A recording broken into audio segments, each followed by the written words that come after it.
Thanks for joining us for another edition of The Small Business Show with Jim Fitzpatrick, exclusively on ASBN.com.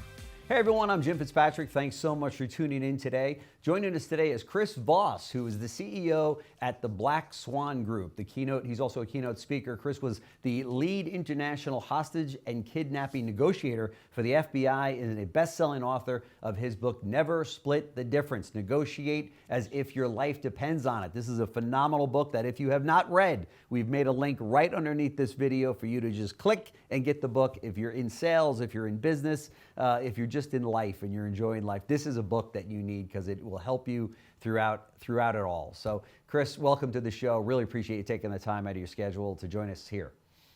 Yeah, Jim, happy to be on. Thanks for having me on. Sure. So, your book, Never Split the Difference, emphasizes the importance of tactical empathy in negotiations. Right. How do you define and apply tactical empathy? You know, it's applied people smarts, applied emotional intelligence, calibrated in by, what we've sort of learned collectively as human beings about neuroscience and how the emotions react. And it's just, counterintuitive stuff such as you got to get the negatives out of the way before you can talk about the positives. And how do you get the negatives out of the way, certain things like that. It just speeds up interactions. Yep, for sure. How can individuals enhance their emotional intelligence to become more effective negotiators? Emotional intelligence is an interesting thing. It's kind of an unlimited superpower that everybody was born with if they just develop it. IQ, if you will, has a certain limitation. EQ kind of doesn't. Mm-hmm. So how do you get better at it? You practice taking, guesses at how somebody's feeling based on what you read on their face, on their body language, and their tone of voice, not on how you want them to feel. Like when I see somebody in a grocery store or the clerk and they look like they're really concentrating, I don't go, "How are you?" I go, "Looks like you're having a tough day." Because I can take a pretty good guess at how they are. Now, the more you make these guesses, the better you get. It's kind of astonishing how good you can get at this if you're willing to risk and be wrong occasionally, because when you're wrong, people actually kind of like it because you notice them and they'll correct you and they feel like they're collaborating with you when they do that. That's right. That's a very good point. So you have mentioned the importance of using your voice and using inflections. What's the significance in that? You just touched on it a little bit, but drill down a little bit further. Yeah, well, emotions have a contagion. Mm-hmm. And if you have calm in your voice, there's neuroscience reasons why that calm will be contagious to the person you're talking with. Yeah. If you have a smile in your voice, people can feel that. And that's contagious as well. You're 31% smarter in a positive frame of voice, a positive frame of mind.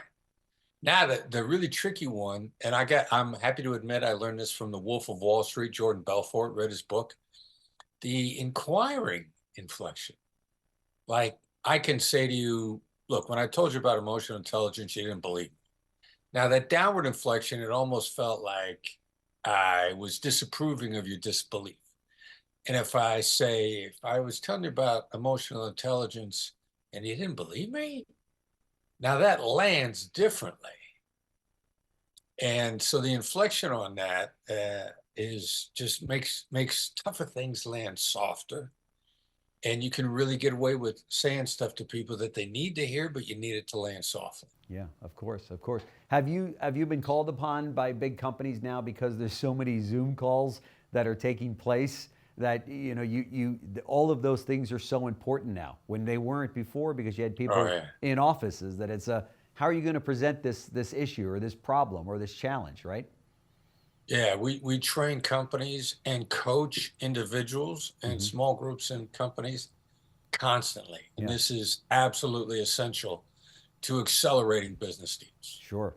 There's no question about it. And so much of this plays its role in sales today, right? There's a lot of people that are watching right now that happen to be in sales, and they've heard of, they've got their own training that's taken place on negotiations. I think you've taken it to the next level, though. Talk to us about the importance of being a good negotiator in sales. Well, in point of fact, you probably get into the negotiation and the sales process much earlier than you realize. Yeah. I had people ask me this question for a long time. What's the difference between sales and negotiation? Sales is trying to get the words I want or I need into somebody's brain. Mm-hmm. And once you got it there, you're in a negotiation. You've been, if you wait till you're talking about price, you've been in the negotiation for a while. The most dangerous negotiation is the one you don't know you're in. Good So point. the minute you've got the sales idea, the buy idea planted in somebody's head, now it's a negotiation much earlier. Most sales books, you know, the negotiation chapters at the end. Like, I got news for you. You were probably negotiating right after you said hello. So how do you build trust and how do you accelerate the process is the issue. Yeah, for sure. In your book, you emphasize the significance of no in negotiations. How can negotiators turn a no into a positive outcome without sacrificing their goals? Yeah, you know, that's one of the most ridiculous things that is so utterly true. People feel concerned when they say yes. What am I letting myself in for? What are the hidden traps here? Sure. How you tying me down? Everybody's conditioned to get concerned when they say yes. Any group I do a keynote for, training for, I say to them, when the voice on the other end of the phone says, have you got a few minutes to talk? What's your reaction? Everybody goes, no. You know, why is that? The simplest yes there is. And the really ridiculous thing is you just flip your yeses to nos. Is now a bad time to talk? Do you disagree? Does this look like a bad idea? Are you against this? As nervous as people are made to feel when they say yes, they've been conditioned that when they say no, they protect themselves. And consequently, their head clears and they listen much more closely. So anybody that we train, we're out of the yes business. We're into the no business. You know, have you given up on this project? Is now a bad time to talk? Does this look like a bad idea? Across the board, it just accelerates everything. I love it. It's a totally new way of looking at this, that's for sure. What other advice do you have for entrepreneurs or individuals, I should say, who may find negotiation or confrontation challenging?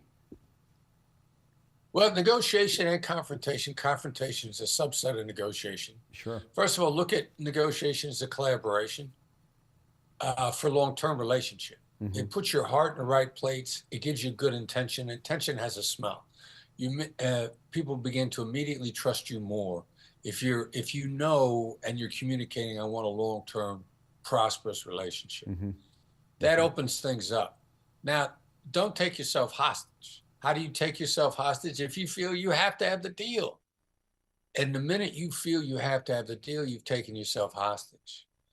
Now, confrontation. Look at it as simply a focused comparison.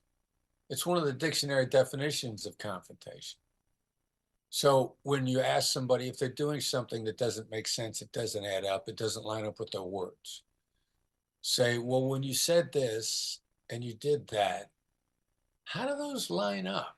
That's that inflection I was talking about before, comparing goals, deadlines with actions, and then just throwing it out there very deferentially. How do these things line up? That's an emotionally intelligent confrontation. It probably needs to take place, but it does in such a gentle, deferential way that it's nothing to be afraid of. You're asking legitimate questions. That's right. And negotiation is part of everything we do in life, right? I mean, on the way home, my wife, who's my partner, is going to ask me, where do I want to go for dinner tonight? And there ensues that starts the negotiation process. But everything we do, whether my kids at college want to, ask me for money or I want them to come home, whatever the case might be, everything is a negotiation, isn't it? Yeah, and anytime somebody's time is involved, you want them to get them to do something, their time's involved. You want them to agree to collaborate with you on a restaurant, their time is involved. And the more people, even they don't necessarily need you to agree. The overriding desire that people need is to feel heard. And it's amazing how many deals you can make that'll come all the way to you if you just make the other person feel heard. That's right. No question about it. Well, this is why you're #1 best-selling author and a keynote speaker that everybody wants at their conference. So Chris Voss, CEO of the Black Swan Group. Thank you so much for joining us on the show. We very much appreciate it. As I said to our viewers before we got started here today in this great conversation, there's a link below. I encourage you to make the purchase now on the book. You're one click away from really becoming a great negotiator and learning the psychology behind it all, because it's so important no matter whether you're selling pencils or cars or furniture. This is an area that you really want to conquer in 2024. So, Chris, thank you once again. I really appreciate all the time you've given us. I know that our viewers and subscribers will get a lot out of your visit with us. So thank you. Pleasure was mine. Great. Thanks. Thanks for joining us for another edition of The Small Business Show with Jim Fitzpatrick, exclusively on ASBN.com.